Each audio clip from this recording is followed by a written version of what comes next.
This is a hand that's going to provide us with both of the signals that we talked about on the lesson page. So let's take a look. West opened this auction 1 club. Our partner North overcalled 1 heart, and East bid 1 spade. This is that special circumstance with a negative double. It shows 5 cards in the spade suit. Either way, we passed with our hand, and West bid 2 clubs, and that's where the auction ended. So we're defending against 2 clubs. The person to our left is declarer, and our partner leads the ace of hearts. Declarer plays low, and what are we playing from our hand? Take a second and ask yourself that question, and I'll be right back.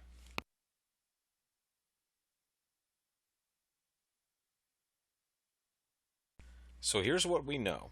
We know that partner is almost guaranteed to have the king of hearts because they led the ace. We're not going to be leading aces with nothing behind it. So it is almost 100% that partner has the king of hearts unless they're doing something kind of weird. We also know that if partner plays 2 rounds of hearts, we're going to be out of hearts.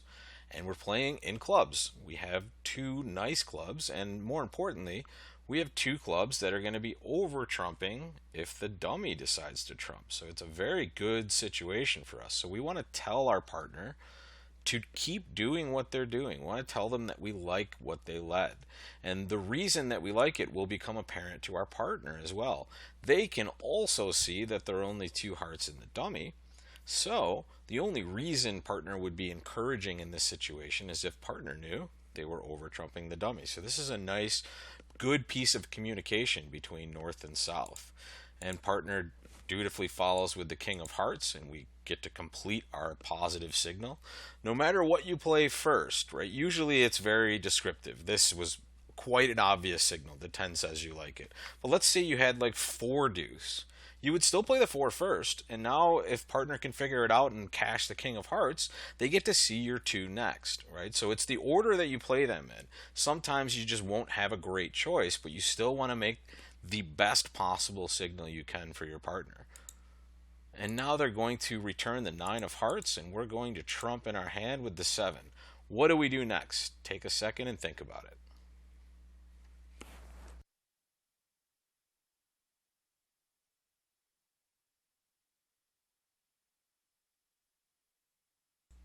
Did you notice the signal that partner gave us? Partner led the 9 of hearts, and here's what we've seen so far. They played the ace and the king. We played the 10, and declarer is now dropping the jack. So this 9 of hearts looks like it's the highest heart left in partner's hand. Partner knew we were trumping hearts, just like we discussed before. There's no way we would be signaling we liked it if we knew we weren't over trumping dummy. So this 9 of hearts is the suit preference signal. And we'll get over to the other side of the table and show you how this works from their perspective. But here, if we recognize this, we can see partner telling us what to lead. And the suit preference signal works like this. When partner plays a high card in the suit being led, and this is only when both of us know that this suit will not be returned. And how does partner know we're not going to be returning a heart? The same reason he knows we're trumping hearts, right? We don't have any left. So partner is telling us of the remaining suits, and we're never going to be talking about trump. We're just talking about the remaining suits in dummy that are not trump and not the suit being led, which is hearts. That gives us 2 suits, spades and diamonds. The 9 of hearts says, partner, I would like you to return, or I have a good card in the higher ranking suit in dummy, which is spades. So we're going to follow our partner's lead. We're going to lead a spade. We're hoping they have the ace because that's kind of the only card they could have to be making this signal, and they do. And we've successfully transported back to our partner's hand so that they can do this. Give us our next ruff. So now we've scored both of our club tricks, and now all we have to do is cash this ace of diamonds, and we've beaten 2 clubs a trick with the first 6 tricks. See how powerful this communication can be. Right? Everything's going to happen for a reason, and we can lead our partner down a path to get them to do what's best for us. And it's not always going to be one player, it's going to be either one or both of you trying to signal partner correctly to get the tricks that you're entitled to. In this hand, if you follow the two most important signals that we're talking about, attitude and suit preference, the more you exchange information, the more hands you're going to get right. And that's the key. You have to make sure to make these signals, but also the harder part sometimes is making sure you're focused enough to watch what partner is doing, especially in these crucial moments when you know you're getting a ruff and so does partner. Make sure you both are recognizing that suit preference opportunity. Now let's take a look at the same hand from partner's point of view. We're looking at the north hand now on this hand, and we started out with the ace of hearts, and we see that nice signal from partner that says, hey, I like what you're doing, keep doing it, right? I like this suit. That's what that high card means. And at this moment, we know that means partner's short in hearts. It means they're going to be trumping because we can both see that there are only two hearts in dummy. So if partner just had queen small of hearts or queen 10 small of hearts, they wouldn't play the 10 because they know they're not going to be able to score their queen because dummy's trumping hearts in the third round. So this 10 clearly says, hey, I'm short in hearts and I'm going to be over trumping that dummy. And we follow with the king. We trust our partner. We see the completion of their signal. They played the 10 and then they follow it with the 2. And now we lead a heart. But this is the time that we need to think before we lead. We can tell partner a good way to get back to our hands, so maybe we can give them more than one ruff. At this point, if we're counting hearts, we know that West started with 4 of them. So we have the potential to give partner 2 heart ruffs, and we want to make sure we get this right. What suit can they get back to our hand with after we lead a heart? It's absolutely spades. It's the only choice, right? It's the only suit we have a trick in. So we want to make sure to make it clear to partner that they can get back to our hand, or in other situations that aren't this clear cut, that we have a good card in this suit, in the spade suit, because we know partner's not going to return hearts. Clubs we're not going to worry about, right? We're certainly not going to lead that suit when we're trying to ruff cards. So we're looking at 2 suits left, spades and diamonds. The 9, which is the highest heart we have left, says, I want you to lead the higher ranking suit in the dummy, which is spades. If we had the ace of diamonds instead of the ace of spades, we would lead the 5 of hearts, right? Our lowest remaining heart saying, hey, I want you to lead the lower ranking suit left in dummy, which is diamonds. But here we know we have the ace of spades, so we tell partner, please return a spade. We cross our fingers, and there they go. And now we get to give our partner another ruff. Now this could also be used as a suit preference signal, but as you see, we don't really have any preference for any of the suits. We're just going to lead a low one here. And now partner cashes the ace of diamonds, and again, the hand is over. It's first 6 tricks because we both communicated properly to each other. We got the job done. Let's take a look at some more examples. Our next example sees us as south again. West opened 1 spade, East bid 3 spades, and West bid 4 spades, and our partner's on lead. They lead the ace of hearts, and Declare plays a low heart from dummy. Which heart are you playing with this holding?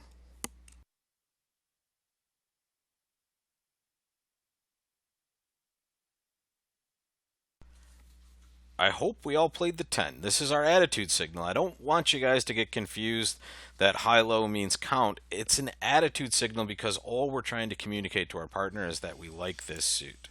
And this is another clear-cut look at a short suit.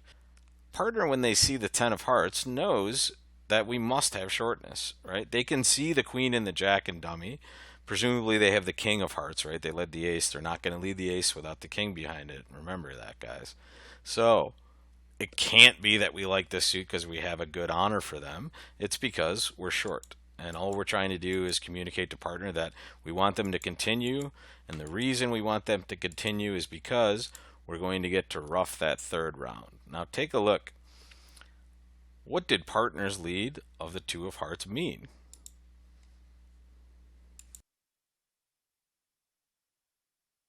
This should be a suit preference signal. This says, hey, I know you're trumping this, which means you're not going to be leading the heart suit again. And remember, this is the only time I want you guys to use suit preference for the time being. This is when we both know partner's not going to return the suit currently being led. So in this situation, partner knows we're trumping this, so they know we're not going to return a heart, right? We can't possibly do that because we're supposed to be out of this suit. So they're telling us that they prefer, out of the two remaining suits in dummy, which are diamonds and clubs, they prefer the lower ranking suit, which is clubs. So on this hand, we should return a club, and we do. And we see that it didn't matter what we did. Partner essentially had no preference. The reason partner didn't play the 9 of hearts, which would suggest they might want a diamond, and that's really the only card they have left, because partner knows Declare has the 8 of hearts left, right? They can count the suit. They know we're trumping the card, so they can see that 8 of hearts is in Declare's hand. If they played the 9, they would have given Declare a good trick with the 8 of hearts, which probably wouldn't have made any difference at all.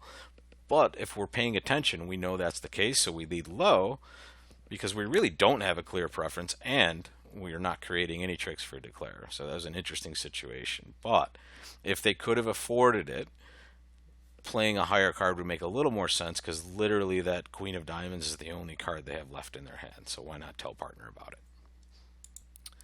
Our next hand sees North-South get to 3 spades. North opened 1 spade. Our partner, who is now East, bid 2 hearts.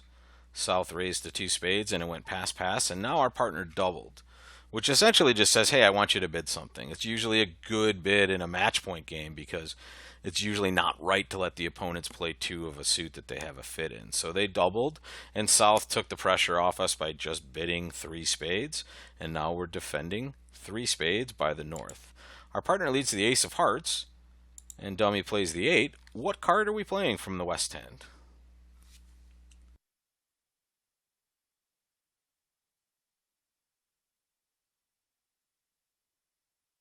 If you said the 9 of hearts, you are absolutely wrong in this case. This is kind of a little trick question for you guys, because it looks like you want to play the 9 because you're short in the suit. However, so is the dummy. And this is the exact opposite situation that we saw on the hand 2 prior, because we are not over trumping the dummy at all, unless Declare is practically asleep, right? They can see, especially if we play 9-3, that we would be short in this suit. And I would assume on this auction that Declare probably had a few hearts at least, so they know the possibility is there. So if partner were to play the Ace-King of hearts, Declare would be a fool not to put in the 9 of spades and make sure that we can't trump with our low cards. So on this deal, we do not like hearts, because we don't have any future in that suit, but way more importantly, we have a clear suit that we would prefer that partner led, and it's the club suit. Right? We have 2 tricks in clubs potentially. We want to get those tricks as soon as we can, especially considering that we're defending against a suit. So instead of playing the 9, encouraging partner to continue with this suit and saying we had a good reason for it, we're going to discourage. We're going to play the 3 of hearts, saying, hey, I don't really need you to continue hearts. I don't have anything great in that suit, or I have something I would prefer that you lead. And partner shifts to the Queen of Clubs, which is music to our ears. They picked our suit. And we're going to say we like that, right? This is another attitude signal. Anytime partner leads an honor, we're going to give them a signal if we can. And here we obviously clearly like this. And even though we could play the 7, partner would figure it out when Declare didn't win the trick. But we're going to practice these as much as we possibly can. Okay, now partner leads the Jack of Clubs, and we just take our king at this point. We didn't have to do this, but we kind of want to take as many tricks as we can right off the bat, and we know partner has another heart trick to take. So not sure if that club's coming back, but we know the heart is absolutely a winner at this point. So we're going to play that, and we're hoping that clubs are dividing somewhat evenly, but partner did double. So, and here we're just hoping that clubs are dividing evenly, so we're going to take our ace, and the clubs are not dividing evenly. And now Declare has the rest of the tricks. We didn't beat the contract, and when we take a look at the whole deal here, we can see that if we didn't take our club tricks right away, they were very likely going to be able to throw them away on these good diamonds over here. They're going to get a few pitches. So the real win on this hand, even though we didn't beat the contract, is we got the tricks we were entitled to before they went away.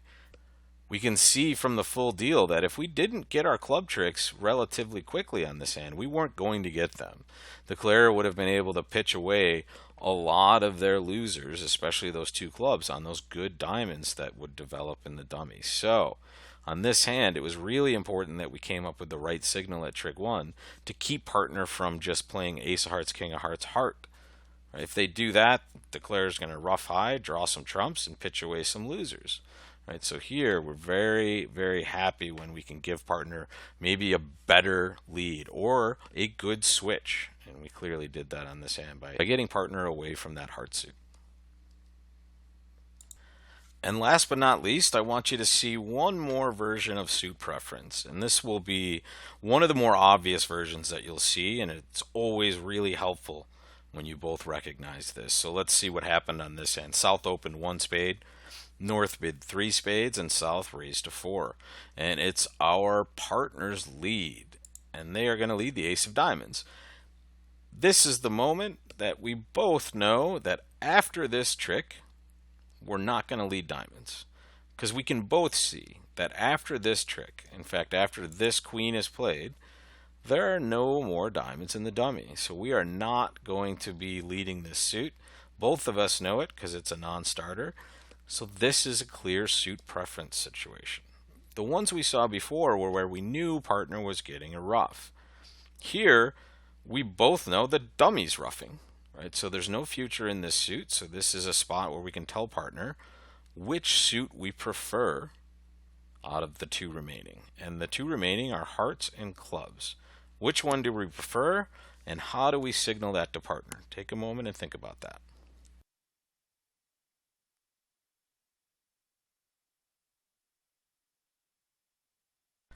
We clearly prefer hearts, and to make it as obvious as we possibly can, we don't just play the 4, which is our highest spot card. We play the jack. We want partner to really get the picture that, hey, that higher ranking suit is important, right? We want to take tricks in that suit as quickly as we can. We can see on hands like this, a lot of times our tricks might go away, right? So we want to make sure we get them as quickly as we can. Partner obeys our signal and plays hearts, and we cash our heart tricks, and that's essentially it. We're done with this hand. However, if we didn't get to cashing our heart tricks, if we lead anything else at that point, Declare is going to take the trick, draw trump, and pitch away one of those hearts on those good clubs. So we can't let that happen. When we take our tricks as quickly as we can, we hold it to 4. Well, maybe at some other tables they miss this, and they're letting Declare make 5. So these are always helpful spots. These are tough on both sides of the table, and I don't want any of you guys to get frustrated when you don't get these every time. But the cool part is that you can always practice. No matter what type of bridge you're playing, every time you're defending a hand, these signals will be available.